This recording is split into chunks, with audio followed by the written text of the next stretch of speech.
If you've been focusing on medical timing, evidence volume, and form preparation, but haven't thought about how today's decisions affect the next 3 to 5 years, this video is for you.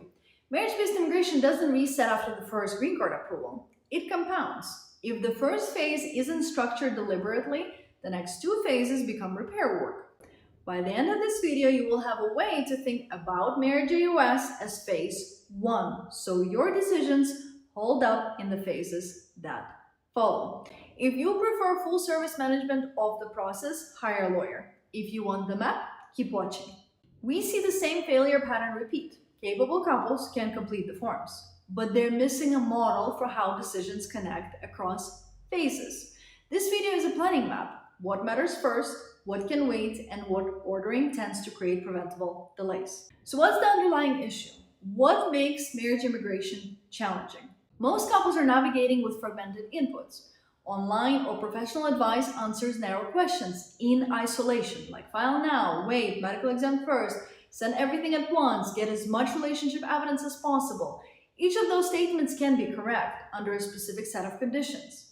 What's missing is the condition layer itself. That's why lawyers also give different answers in short consultations, because they're reasoning from different starting conditions, like timing, pressure, risk tolerance, their own experience, long-term plan. Without seeing those conditions, the advice can sound contradictory. So you can speak to 3 professionals and walk away more confused because they're answering from different assumptions. Checklists don't solve that either. They tell you what exists, like forms, documents, steps. They don't show you how those elements relate across phases, or how one choice changes the next decision window. So couples default to one of 2 patterns. They either stall, reading more, waiting for certainty that never comes, or hoping one more source will resolve that contradiction.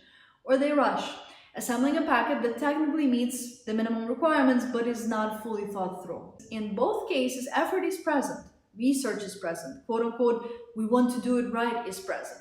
The issue is rarely effort, it's order. Again, order across phases. And without a clear model of that order, even capable couples hesitate or create avoidable rework later. And if you're realizing you don't actually know what phase you're in right now, that's the first thing to clarify. That's exactly what our orientation is designed to help you do. Identify your current position before you start making filing decisions. Also, let me give you the 4-part planning framework that will assist you at this stage.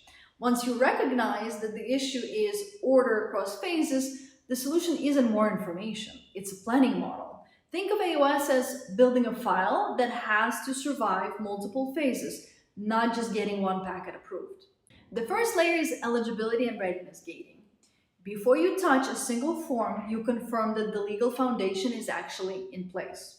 Lawful entry, baseline eligibility, and any timing constraints that might affect when you file. If status is expiring soon, that changes how you approach planning. If something must be included in the initial packet, like the medical exam is the classic example, that affects which action you take first. The second layer is evidence strategy. This is where couples often default to volume. They start collecting everything they can think of, but the goal isn't to overwhelm. It's to build a coherent relationship record that matches your stage of marriage. What actually exists today? What is still developing? What is realistic for where you are? For example, a newer marriage where both partners are in their early 20s will look different from a 5-year marriage where both partners are in their 40s, and that's fine. What matters is whether the file reads consistently. Whatever narrative you establish at adjustment of status becomes the baseline you extend at removal of conditions, the next immigration process a vast majority of couples have to go through. Remember, at first stage, the officer wants to confirm 2 things. First, that a couple is actually building a shared life. They will look for consistency across your identity documents, your names, your addresses, and how you present yourselves as a unit. And although the last name change is not mandatory and not culturally appropriate in many instances, it is something the USCIS can consider or ask about during the interview. And second, does the petitioner demonstrate the financial ability to support the beneficiary? That's why the affidavit of support, along with the petitioner's tax returns and income documentation, plays such a central role in the process. So are your taxes together and all of the financial records. Now, the third layer is understanding the forms as a system. None of the forms are conceptually complicated, but they are interdependent. The medical exam, the I-130, the I-485, the I-64, and any work or travel permit request all relate to each other. For example, Form I-485 cannot be submitted without the underlying Form I-130, just like the work and travel permits cannot be submitted without the green card application. If you don't understand how they connect, like do I submit Form I-130 online or on paper, or can I submit my entire application online, you end up guessing about consequences. If you do understand how they connect, the sequence becomes straightforward. And the final layer is assembly standards. An officer should be able to open the packet and understand the case within the first few minutes, without hunting for meaning. In many cases, the interview may be the very first time that officer is reviewing your file. The structure should be logical, the organization should be intentional, and the sequence should make sense immediately. Because when the file reads cleanly, you reduce avoidable requests for evidence post-interview. And more importantly, you create a foundation that carries into the next phase without needing repair. Now, let me show you what this looks like over time. I'm going to put two posts on the screen from the same member of our marriage immigration method. The first post is the day her green card arrived. She wrote that it had been 261 days since filing, green card in hand. That's milestone 1. The second post is from when she filed removal of conditions. She wrote that she had applied 13 days earlier, already received the extension letter, and biometrics had been scheduled. That's milestone 2.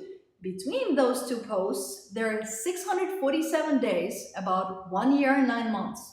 From the original filing to the second post, it's 908 days, nearly 2.5 years, and the process still isn't finished. She still has more time ahead of her, and then, as the spouse of a U.S. citizen, she becomes eligible for naturalization at the 3-year mark, not 5.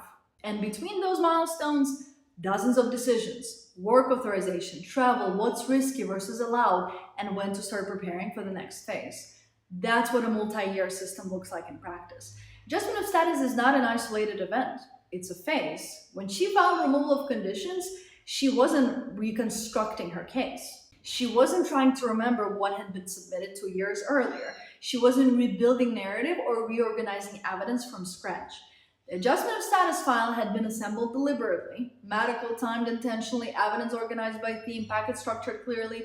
There were no requests for evidence, the application was not rejected, and from the moment they decided to get married to the moment they filed, no time was lost to preventable mistakes or confusion about the process. Now, ask the harder question. What would that 908-day timeline look like if even one small sequencing error had been introduced? Clean ordered AOS doesn't just help with approval, it reduces friction in the phases that follow. So the real question isn't whether you can fill out forms, it's whether you understand where you are in the multi-year sequence and what must be true before you move forward. If you can execute once the structure is clear, your next step is simple. Identify your current phase in the full marriage green card timeline. If you want clarity on where you stand and a map of how AOS fits into the full system, begin with the orientation. It's linked below.